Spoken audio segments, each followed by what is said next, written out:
To be or not to be. That's Meron pa siya. Anna be. And let me recall the portion of it. That is the question. Just, a maiden that live by the name of Anna Lee.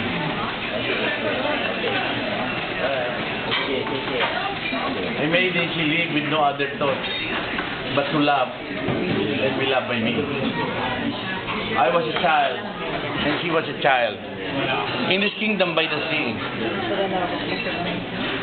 But we loved with a love that was more than love. Me and my Anna Lee.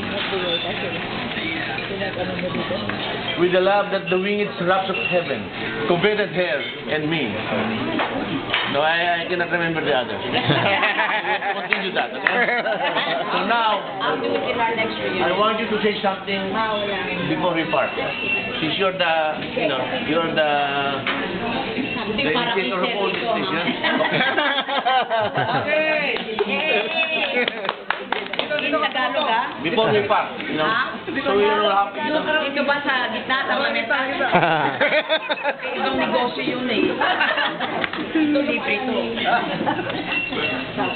Hindi, I mean, I'm speechless. Ang natatandaan ko lang, na napag-uusapan natin, ako'y mapagbirong tao, kaya mahirap maging serious eh.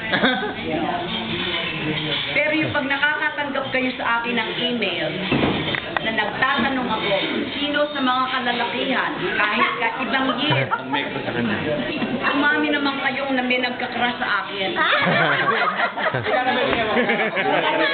Walang presyo eh, kahit magkano. Open check. Hindi ba libre? Pero sa katotohanan lamang, ako'y naging AFS scholar by default. Kung talagang naghangad si Edgar, yung iba pa, na mag-try sa scholarship, palagay ko, hindi ako ang makukuha. Kaya lang talaga maswerte eh. Bukod sa may konting talino, talpa ka naman sa kagandahan. Hey, you were destined to be AFS, you know? You were destined to be AFS. Ang sabi sa akin nung 33 kami napunta nung taon na yun eh. Ako ang pang-13 ata. Di ba, Cynthia? Cynthia, kay AFS ko yan eh. Yeah, Cynthia. Ni Cynthia eh. Ang sabi sa akin noong Peace Corps, 33 na kami. Kasi tinanong ko paano ako nakapasa. Hindi ko talaga inaasahan ko makapasa. Kasi alternate lang ako noon eh. Si Cora Evangelista ang number 1 eh, no? Tapos si Cora, nilagnat. Kaya medyo maputla nung nag-i-interview. Eh ako naman, dagdalan. Huwag lang sa written test, pwede tayong magsabing matalino. Pero ang sabi lang nung mga nag-i-interview, sabi niya, pag si Sunny ang binigyan nyo ng kwento o ng balita, the best telecommunication.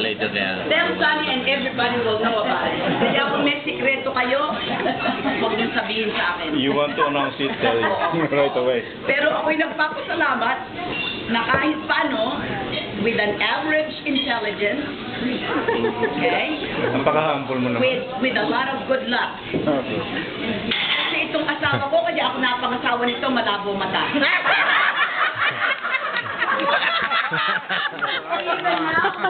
Kaya hindi ko pinaano, laging yung saliminding yun ang pinagagamit ko. Dahil gandang-ganda naman talaga. With much appreciation for everyone, today I look back and I said, I did not have anything special.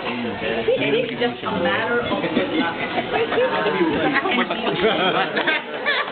And humility. So with everyone here, and with due respect, and with much admiration, probably the top 10% of that graduating class really probably were one of the brightest.